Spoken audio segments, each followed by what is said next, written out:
Yes, hello. Yes, this is Magellan from the Abe Cannon Show, and you're listening to the Friday Sports Riot on sportstownchicago.com. It's pretty cool. I'ma start a ride. I'ma start a ride. The Friday Sports Riot. I'ma start a ride. I'ma start a ride. The Friday Sports Riot on sportstownchicago.com. What's up? This is the Friday Sports Riot on sportstownchicago.com. I'm Ryan Hoppy. And I'm Ryan Stuppridge. Call the show to get on the air. 630-403-5200. That is 630-403-5200. And on the phone line, you can hear him on sportstownchicago.com. And he is a freelancer. Gabe Salgado is on the line. What's up, Gabe? Hey, guys, we got a big game tonight. Yes, we do. But first, what went right as the Hawks beat the Kings 5-4 in double overtime? You know, home ice advantage, that helped for sure. The Hawks, they were very aggressive on both ends. They scored on the power play. They gave Corey Crawford a little more defensive support than they did all series, really. And, you know, nice to see it all come together, and hopefully they can put that same effort again tonight. And how ironic was it that Michael Handzus was the guy that scored the overtime goal in the clutch situation? You know, the good thing about the Blackhawks team is that it can happen with anybody. You know, I know a lot of people look to, you know, Kane and Taze and Hossa and Sharp and guys like that, but the way that Quinville has his team playing, you know, it can happen from anybody, is what's so great about this team. And now when that goal happened, I found myself so pumped up, saying out loud, Zeus, at the TV screen. Was there any chance you were doing that, or am I crazy, Gabe? Well, you know, I kept my composure a little bit as a journalist. I tried to be objective, but I'm not going to lie. It was nice to see. It was good to see the crowd enjoyed it, and I imagine you probably weren't the only one that was reacting that way. Do you think that Christopher Stieg will see playing time tonight, or do you think he's going to be benched for the whole game? You know, it would not surprise me if he was a healthy scratch tonight. I mean, really, he just was not himself. I mean, hasn't really done much this postseason, but considering everything that he accomplished with the 2010 championship team, it's really a far cry from what he did then. And, you know, he just made a lot of key mistakes, and a couple of those mistakes led to goals, so it would not surprise me if he was a healthy scratch tonight. What is going on with Chris? I mean, this is a guy who has helped us win 2 previous cups, and now he looks like a shell of himself. What do you think is going on with Chris? You know, that's a really good question, and that's something that just doesn't seem to be a clear-cut answer to. I mean, I know there has been games where he hasn't gotten a lot of playing time. That could be a factor. But then when he does get his playing time, he just isn't out there delivering like he used to. So, yeah, you know, it could be any number of things, just something that you just can't really point at one thing or the other. But it's unfortunate because Versteeg normally is a pretty productive player. So with all that being said, what do the Hawks need to do to get a win tonight to bring it back for Game 7 at the United Center? They got to do the same thing that they did Wednesday night. They got to be aggressive. They got to play hard defense. They got to, you know, chase down those pucks. They got to score on those power plays. They got to, you know, hold their own on the penalty kill.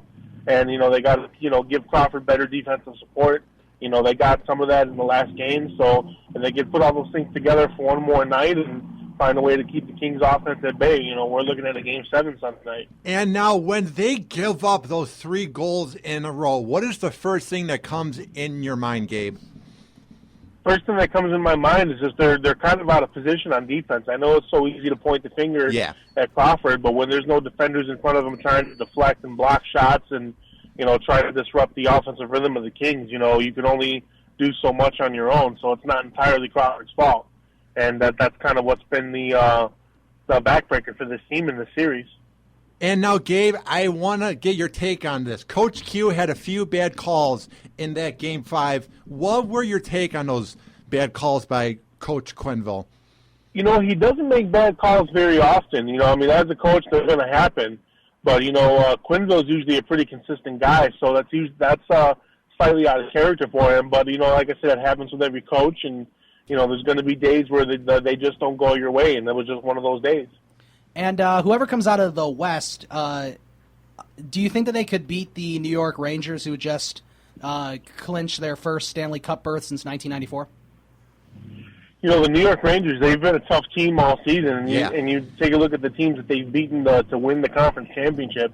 You know, whether they play the Kings or whether they play the Blackhawks, it's going to be a very tough Stanley Cup series. And regardless of who the Rangers play, I would not be surprised if this year's Cup goes 7 games. What is it about this Rangers team that makes them so dangerous on the ice? You know, they're just a team that likes to grind and they like to hustle, and you know they don't play finesse hockey. They don't play pretty hockey. Yeah. They just go out there and give it everything they got, and they scratch and claw their way on that ice. It doesn't get any more simpler than that. What happened to the Habs? Because everyone thought they were going to make it to the Cup Finals, but then here comes the Rangers. So, like, overall, what went wrong with Montreal? They ran into a tough defense. You know, you take a look at the scores of these games. You know, the Rangers did a pretty good job of keeping Montreal, you know, off the board and didn't let them get too many goals. And you know, they ran into a tough defense, and they just couldn't find a way to get around it at the end of the day. In your opinion, who do you think is going to win tonight? Do you think the Hawks extend it, or do you think the Kings win and go to the Stanley Cup Final? If the Hawks can play the same way that they did Wednesday night, this is going to be a Game 7. Yeah. But if they falter like they did in Games 2 through 4, it'll end tonight. And this is a bit off topic, but I want to get your take, Gabe. All of these King fans online run their mouth and talk smack about the Blackhawks. How annoying is that? Since they're a bunch of bandwagoners that went from being a fan of the Lakers to the Clippers to the Dodgers and now the Kings. How annoying is that fan base, or should I say bandwagoners? You know, it's extremely annoying because during the regular season, they don't come to the games. They start showing up, you know, when they make the playoffs or when they do something significant. Other than that, you know, they'll show up. And if you take a look at the TV ratings, I mean, you know, the Blackhawks, you know, the ratings here in Chicago are through the roof. All in Los Angeles, they're barely scratching the surface. And the thing that you got to realize too, yes, the Kings have been in the league since 1967, but ultimately, you know, Southern California isn't exactly a prime destination for hockey. No, it's not. And here's my other thing I want to ask you. Let's say it does go to a Game 7. What would the Hawks need to do then to make it to the second cup or the third cup in 4 years? You know, they, you know, to stick to what's made them so great, you know, these last few years, you know, just being good in every facet of the game, you know, getting consistency from all of their lines, getting solid goaltending from Crawford, and, you know, I mean, just, you know, exactly what got them through those last 2 cuts. You know, the Blackhawks, they're not exactly a team that does one thing special over the other. They're just a hard-nosed team. They're fundamentally sound, and they've always had, you know, good coaching, and they've always, you know, found, aside from the top guys that have made this team go, they've also had role players to complement that. And, Gabe, before we let you go, where can people find your work online and here on sportstownchicago.com? Follow me on Twitter at Gabe Salgado82, the best place to find me. And also, when you guys bring Mark Grody on, tell him I said hello. You'll probably get a lot of good stuff from him as well. Okay. Sounds good, Gabe. Here's to hoping that the Blackhawks beat that annoying fake fan base known as the Kings tonight.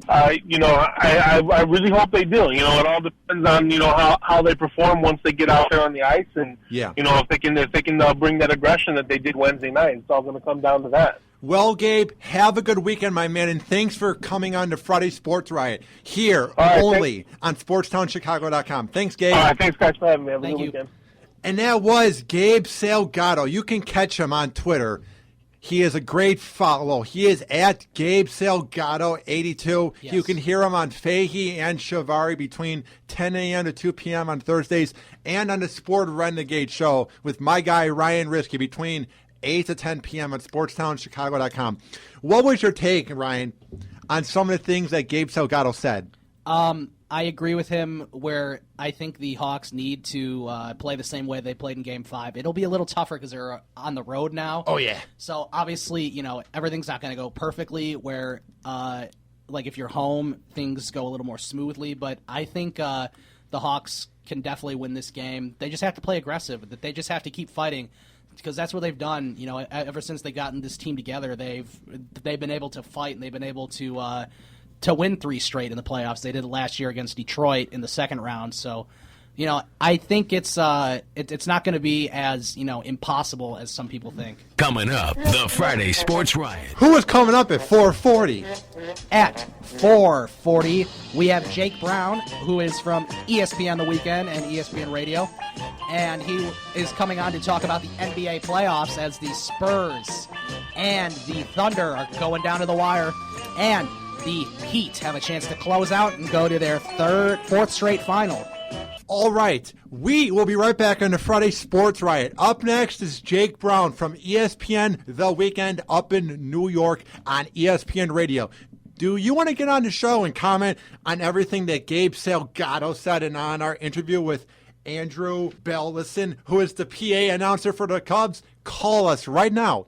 630-403-5200. That is 630-403-5200. We will be right back on the Friday Sports Riot on sportstownchicago.com. Hang on. The Friday Sports Riot on sportstownchicago.com.